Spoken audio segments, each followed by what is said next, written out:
सामने खड़े हैं भगवान कृष्ण और कह रहा है मैं अपना पता बता रहा हूँ, सुन ले, सब सुन लो, सब सुनो। उन्होंने क्या कहा कि मैं सर्व जीवों के हृदय में अंतरात्मा पार्थ हूँ। This is my address. मुझे तुम इधर ढूंढते हो, इधर जाते हो, इस शहर में जाते हो, इस जगह जाते हो।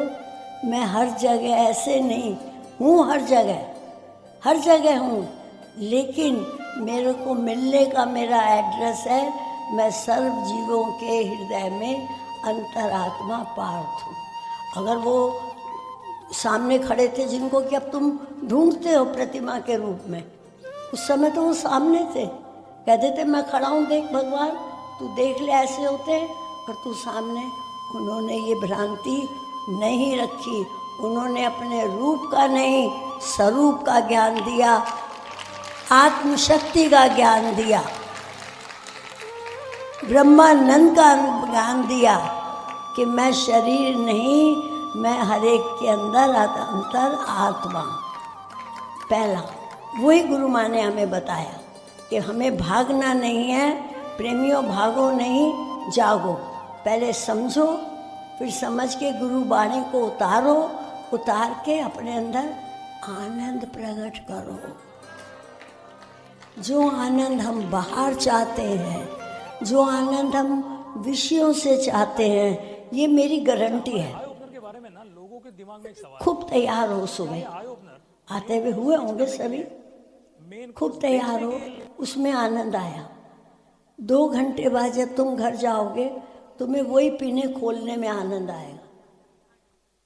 हाय शुक्र, हल्के हो गए। विषयानंद की उम्र बहुत थोड़ी होती है, विषयानंद की उम्र छोटी होती है। थोड़ी देर में वो खत्म हो जाती है, फिर हमें दूसरा चाहिए, फिर वो खत्म होती है, फिर हमें तीसरा चाहिए। लेकिन प्रेमियों, उन्होंने यही कहा, सच्चिदानंद ब्रह्मानंद अगर एक दफा चख लिया तो उसका स्वाद मरते दम तक खत्म नहीं है। कितनी बड़ी बात, कितनी बड़ी बात बताई उन्होंने कि ऐसे ही हमें हमेशा अपने। सेकंड बात बताई कि हमें कर्मों पे ध्यान रखना है। अगर बाहर शांति है तब हम ध्यान में बैठेंगे तो हमारे को शांति मिलेगी। अगर बाहर के एटमॉस्फेयर में अशांति है, व्यवहार में अशांति है, तुम लाख से बैठ जाओ, 101 बारी भी बोल लो मानंद हो, मानंद हो, जब रुकोगे तो वही बात अटैक करेगी दिमाग में आके। देखा, उसने ऐसा किया था, अब ऐसा था, मैं भी यही जवाब दूंगी। तो इससे नहीं होगा। हमें अपने कर्मों को ब्रांडेड बनाना है। ये बात हम कितनी बारी कह चुके हैं। ब्रांडेड चीज़ों की वैल्यू ज़्यादा होती है। ब्रांडेड शूज़ खरीदो, ब्रांडेड कोट खरीदो, ब्रांडेड कुछ भी खरीदो, उसके दाम ज़्यादा होते हैं और लोकल के सस्ते होते हैं। तो हमें कौन से कर्म करने हैं? ब्रांडेड कर्म करने हैं, जिससे हमें सुख, शांति और आनंद मिले। बाहर शांति हो तो जब हम अंदर बैठें तो हम निर्विषय आनंद में बैठें। देखना कितना मज़ा आएगा।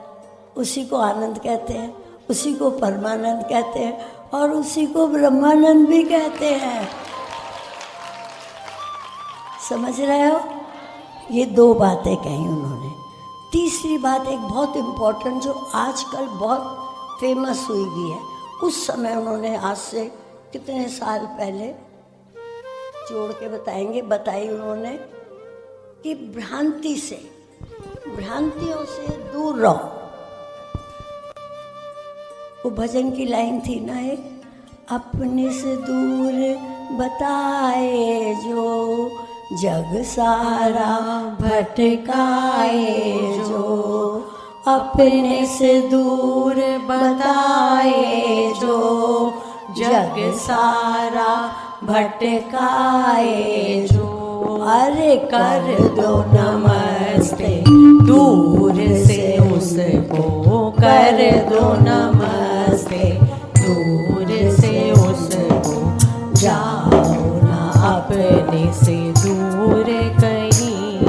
मतलब हुआ भ्रांतियों से हमें बचना है। बहुत से लोग ये कहते हैं, सुना होगा आजकल बहुत होता है, बड़ा फेमस है, दीदी माँ जी। मैंने कहा तुम वहाँ पे क्यों जाने लगी? बोली बस वहाँ पे वो समोसा और चाय देते हैं और कहते हैं सच्चे मन से जो भी अरदास तुम लगाओगे तुम्हारी पूरी हो जाएगी। मैंने कहा वाह, जितना दुखी, देखो समझ रहे हो, एक अस्पताल में पड़ा हुआ पेशेंट होता है, उससे ज़्यादा तो नहीं कोई दुखी होता। उससे ज़्यादा जो वो अरदास लगाएगा, प्रार्थना करेगा, सच्चे मन से करेगा, उससे ज़्यादा सच्चा मन नहीं हो सकता। तो वो क्यों ना अस्पताल में ही बैठ जाए, सारे पेशेंट जो होंगे प्रार्थना करेंगे, सच्चे मन से समोसा खाएंगे, चाय पिएंगे और वो ठीक हो जाएंगे। पर इज इट पॉसिबल? क्या हो सकता है ऐसे? नहीं हो सकता। यही भ्रांति को उन्होंने हटाया कि कोई कहता है पेड़ के चक्कर लगाओ साथ, तुम्हारी दुख दर्द दूर हो जाएंगे। आजकल दिनेश बता रहा था, एक कोई महात्मा नए शायद पैदा हुए हैं, वो दूर से बुलाते हैं पर्चा डाल के और फिर कुछ बताते हैं और कहते हैं सब खत्म हो जाएगा। अरे भैया, ये भ्रांति की बातें हैं। अगर तुम नहीं भागोगे उनके पीछे तो वो दुखी हो जाएंगे। क्यों? जब तुम नहीं जाओगे तो उनको कहाँ से मिलेगा पैसा? जब तक तुम दुखी हो वो सुखी हैं, जिस दिन तुम सुखी हो जाओगे वो दुखी हो जाएंगे। तो मम्मी ने, गुरु माँ ने यही बताया कि लोगों के झूठी भ्रांतियों में इधर उधर में फंस के अपनी शक्ति को क्षीण ना करो। जो ईश्वर ने देना है ईश्वर जरूर देगा।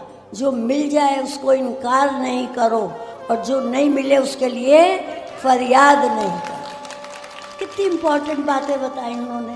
तीनों बातें जीवन में घटने के लिए बताई। समझ रहे हो? तो ये ज्ञान जो ये लाइनों में बता बता के तुम लोगों को बता रही हैं, मैंने थीम बताया है कि उनका लक्ष्य यही था कि अपने से दूर मत देखो, ब्रांडेड कर्म करो और भ्रांतियों में फंसने की ज़रूरत नहीं है।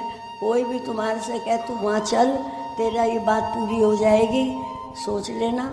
वैसे भी नॉर्मल लाइफ में 8 बातें आती हैं, क्यों भाई प्रति 8 बातें आती हैं, 10 हम प्रार्थना करते हैं, उसमें से 2-4 तो पूरी वैसे भी ठीक हो जाती हैं ऑटोमेटिक, और 2-4 नहीं होती हैं।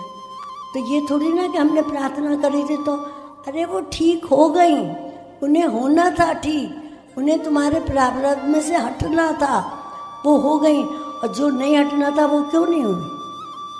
तो ऐसी भ्रांति में ना हम फंसते हैं और ना तुम्हें फंसते देख सकते हैं। तुम्हें फंसते नहीं देख सकते। अगर हमारे पास तो कोई कहता ही नहीं आके, आज तक किसी प्रेमी ने आज 24 साल में हमारे से ये आके नहीं कहा कि दीदी माँ जी बहुत कमी हो रही है पैसे की, आप दया करके ऐसा कर दो जो आ जाए, या वो बीमार हो रहा है वो ठीक हो जाए। हर आदमी आके प्रेमी यही कहता है, आप मुझे इतनी शक्ति दो कि मैं ये समय को जीत जाऊँ, इस दुख सुख से मैं आगे निकलूँ, कर्म करूँ। कर्म करना मना नहीं है, कर्म करूँ, लेकिन मैं उसके फल की इच्छा में ऐसे ना फंसूँ जिससे कि मेरे को शांति ना मिले। तो कितने इम्पोर्टेंट उपदेश थे जो हमने तुम्हें एक छोटे से थीम में सुना दिए।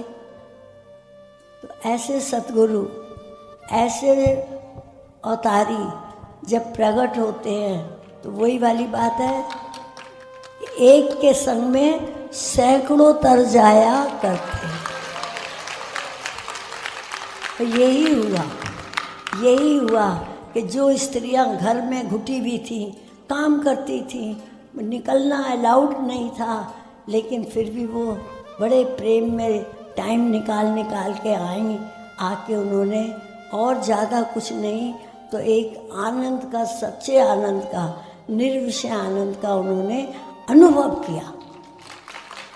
हम देखते थे जब मैं छोटी सी थी, 10-12 साल की, 8 साल की होंगी, उस समय औरतें बैठे हुए कुछ नहीं तो कहती थी बस भगवान जी बहुत आनंद आ रहा है, बस बहुत आनंद आ रहा है।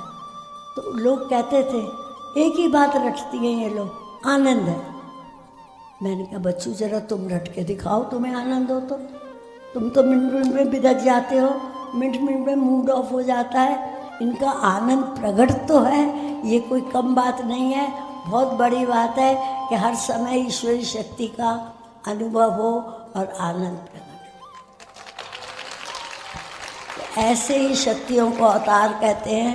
मीरा ने जो पूछा था अवतार किसे कहते हैं, जो निष्काम भाव से सबके अंदर एक अलौकिक विचार शक्ति है वो प्रकट करती है।